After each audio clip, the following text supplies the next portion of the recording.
Ok, bueno, vamos a la siguiente parte. Entonces, aquí ya hicimos este segundo mapa.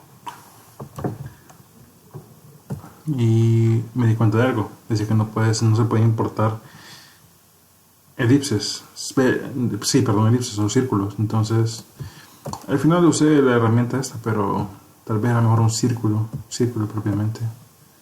Y bueno, ya se exportó, entonces ya tenemos aquí en Unity, ya tenemos el...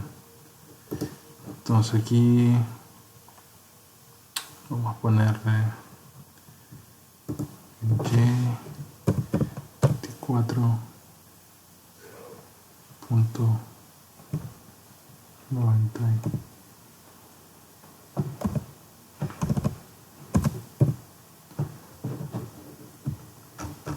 A ver, 35.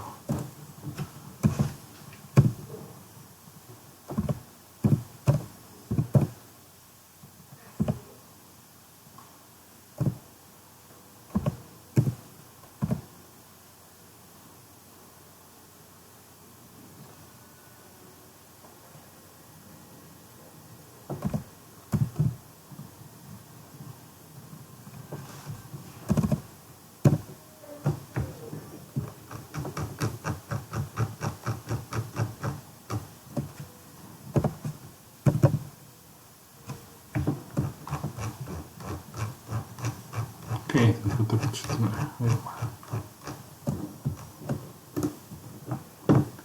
listo, entonces este sería ese más bonito que se llama todo estándar del mío, pero por estar inventando queda ahí medio extraño, pero bueno, igual para fines prácticos. Entonces vamos a seguir con el video. Sync up pretty perfectly. So that's all the setup I've done off camera. This room I did a really bad job. I was kind of trying to rush as much as I possibly could, so my colliders on my body of water here are a mess. It would have been much easier if I just took the simple line collider and went all the way around. That would have been so much better than what I did. This is a bad job. Don't judge me. Okay. So what we want here, and let's talk about the logic. So right now our camera is bounded at this position. What we want is we want to create a really small trigger zone right here, right where we're going to switch between rooms. And when our player touches that, we want to then tell the camera to change where its bounds are. And that change might be up or down, it might be left or right, or it might actually be both, depending on the size of your room. If you're going to a smaller size room, then your X bounds need to change as well. If you're going to a larger room, then both your X and your Y bounds need to change. But what's going to make it actually snap up the way it does in Zelda is that change in the Y, because we have our camera set to clamp to be no less than its minimum position, and if we adjust the minimum position, it's going to automatically want to compensate. And because we already created that smooth follow system, it's going to do so in a nice, smooth fashion. So, first thing I want to do is I'm going to create an empty game object. I'm going to call this room transfer. Alright, now I'm going to place this pretty much at the seam between the two rooms. So my X position, I'm going to put it at 14, and I'm going to put my Y position at, let's do negative 0.5, because I want it inside this room. Now, I'm going to add a component to this, and that's going to be a nice 2D collider, so 5, because I want rooms. So my X position, I'm going to put it at 14, and I'm going to put, if we adjust the minimum position, it's going to automatically want to compensate. And because we already created that smooth follow. Now, I'm going to place this pretty much at the seam between the two rooms. So my X position, I'm going to put it at 14, and I'm going to put my Y position at, let's do negative 0.5, because I want it inside this room.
Ok, cerramos el nuevo puesto. Now, I'm going to add a component to this, and that's going to be a nice 2D collider. So, I want a box collider 2D.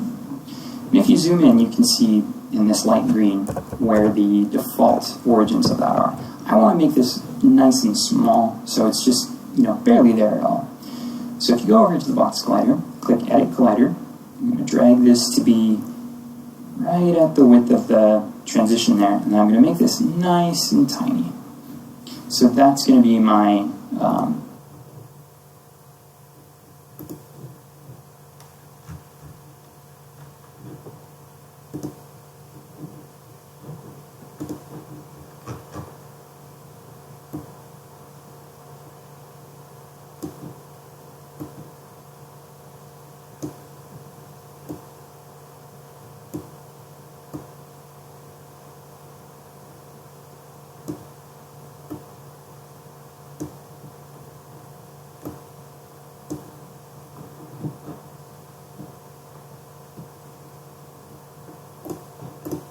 trigger zone. And to make it a trigger, I'm going to click this is trigger. Cool. A couple more things I need to do here. I need to go to my player. I need to make sure that they have the player tag. So if you just go to tag, player is one of the ones that's built into Unity.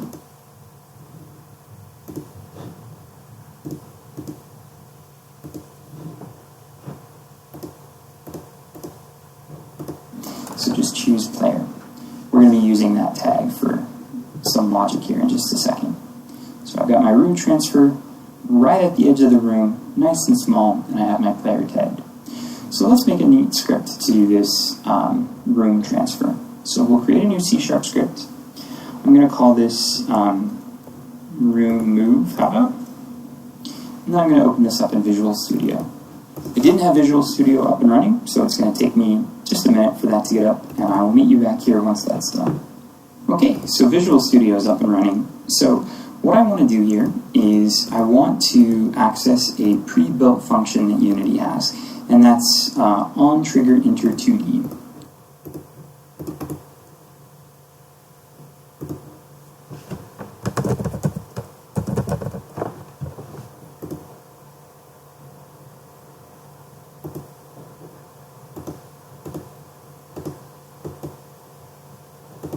Put my Y position at here. I'm going to drag this in there. And to make it, player is one of the ones that's built into Unity, so just choose player. We're going to be using that tag for some logic here in just a second. So I've got my room transfer right at, I'm going to call this, so it's going to take onTriggerEnter2D. What I want to do here is I want to access a pre-built function that Unity has, and that's onTriggerEnter2D.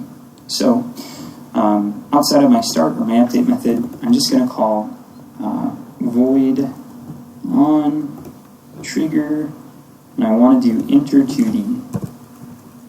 And then this takes an argument of the collider, and it automatically calls that collider collision. I prefer to call it something else, so I'm going to call mine other, just because it's just how I learned how to do it. And it makes sense to me for it to be the other thing, but whatever. So I got my void onTriggerEnter2D, which requires a collider to the other. Now what I want to do here, I better plug in my computer here soon, so give me 1 second, I'll go do that. Okay, so we've got our onTriggerEnter2D. Now the first thing I want to do is I want to check the tag of the other. So I want to say if other dot compare tag, and the tag I want to compare with is capital P player. So meaning we're just checking to see if it's the player that is in the trigger zone. If that's true, then what I want to do is I want to access the camera and change what the camera's offset is. Now in order to do that, I'm going to do a few variables up here in the global variable area. First I'm going to make a public vector2, and I'm going to call this camera change. Not chance, change. I'm going to make another one, which is going to be how much I'm going to shift the player. So this is going to be a public vector2 player change, which is going to be how much I want to move the player. change. Jeez. And then the last thing I'm going to do is I'm just going to make a quick little reference to my camera movement script. So this is going to be a private camera movement, and I'm going to call it cam, or camera, sure, Visual Studio, whatever you say. Oh, no, it doesn't like doing cam, or camera. I'm going to do cam. Okay, anyway. Now I'm going to complete that reference, and I'm going to say cam is equal to camera.main.get component. The component I want to get is the camera movement script. Alright, cool. So I have these two offsets. I have my reference to my camera all set up.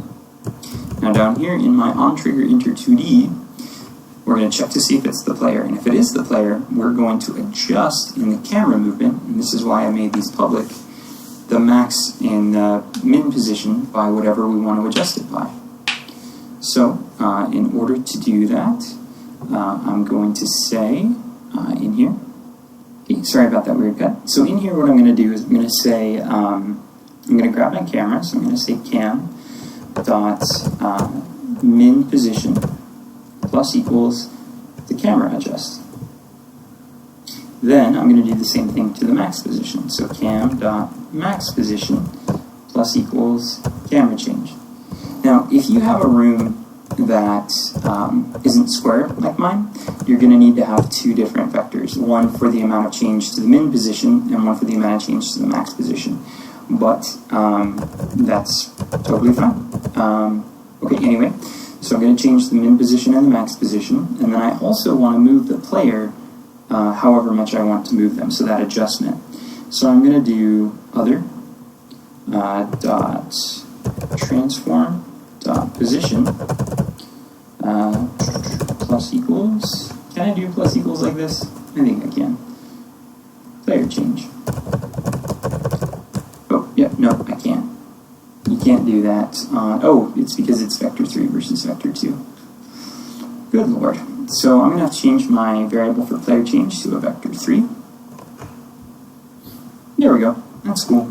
So I'm going to save my script here really quickly. I'm going to pop back into Unity here. I'm going to let that compile for just a second. On my room transfer object, I'm going to add my room move script.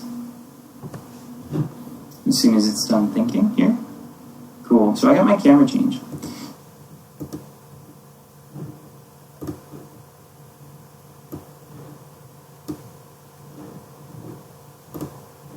Now, my new room is 25 above the old one, but the X positions, the X min and max don't need to change.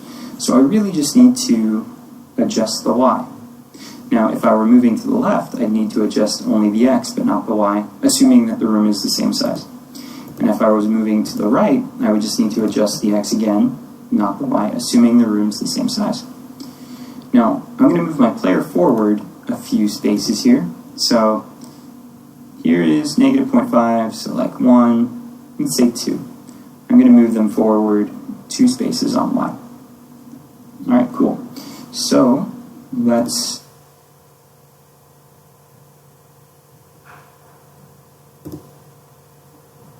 test this out.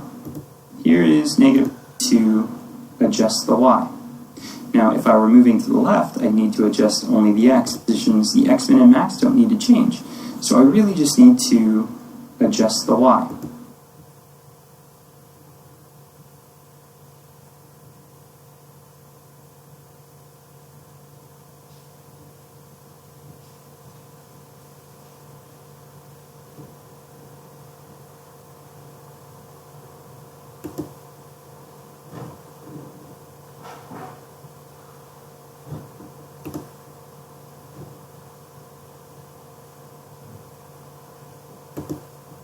Now, if I were moving to the left, I'd need to adjust only the X, but not the Y, assuming that the room is the same size.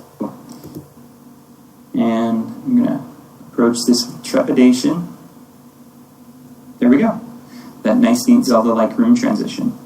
Now, that speed of the snap has to do with what you have your smoothing set to.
El puente tiene que estar también ground.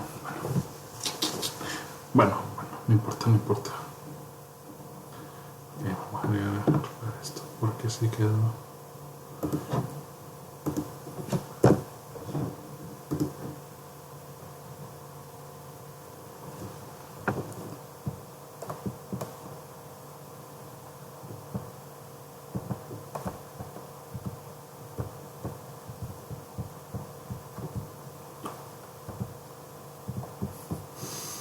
Faltó poner ahí los, pues aquí como el objeto pasa por encima. Bueno, una solución podría ser ponerlo más arriba, ¿no?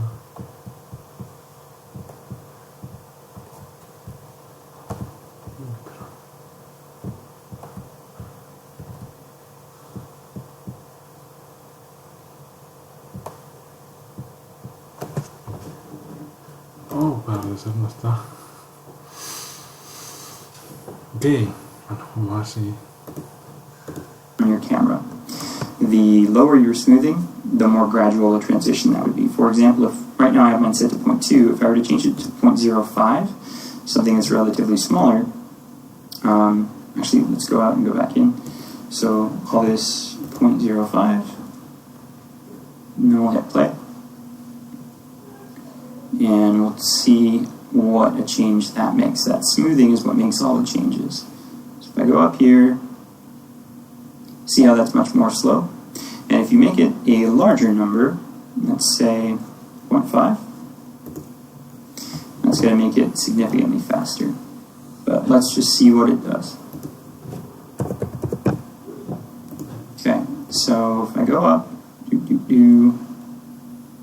Oh, one thing too, with the way that we did this, if you enter from like the right-hand side, you stay on the right-hand side when you go up. If you enter from the center, it stays on the center because we're preserving the player's X position, which is a good thing to do. Alright, cool. Now, we just don't have it in the other direction. So, let's take our room transfer object. Let's make that a prefab really quickly before we go any further.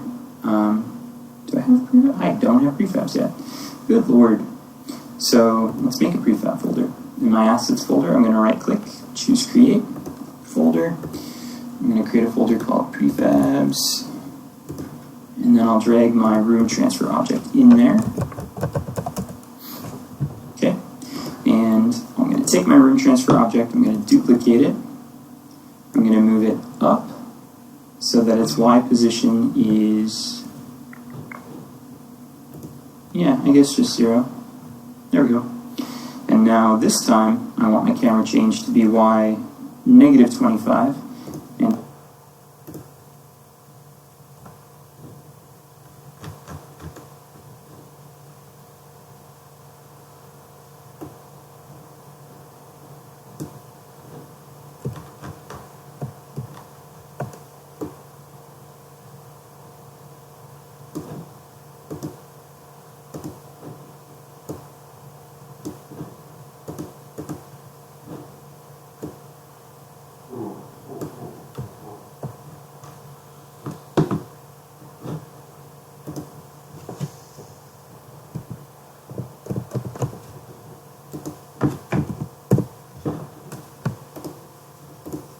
And change the player -2.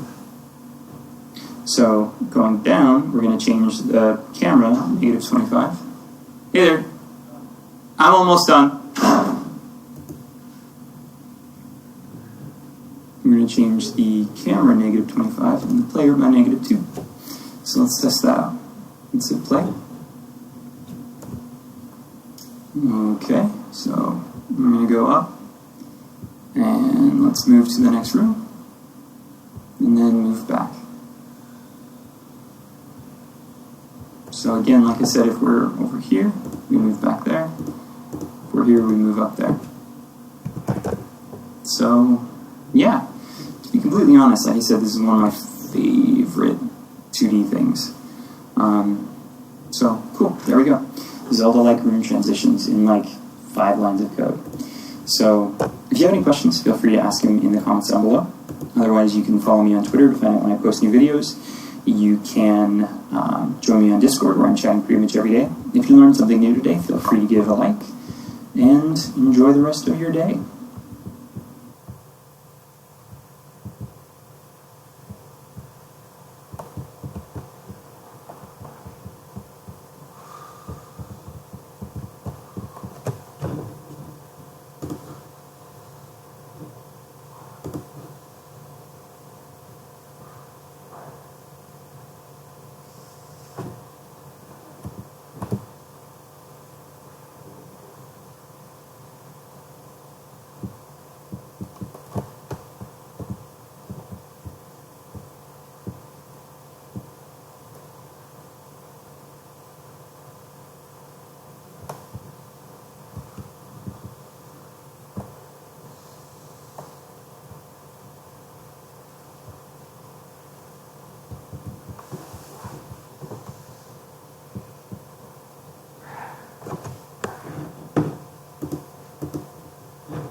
Bueno, ahí está, ese es el valor porque es cierto, menos 24 se va a expresar la cantidad que hemos creado, que era 25 por 25 me parece que era. Bueno, entonces ese es todo el video de hoy. Y el tiempo, 20 minutos. Stop.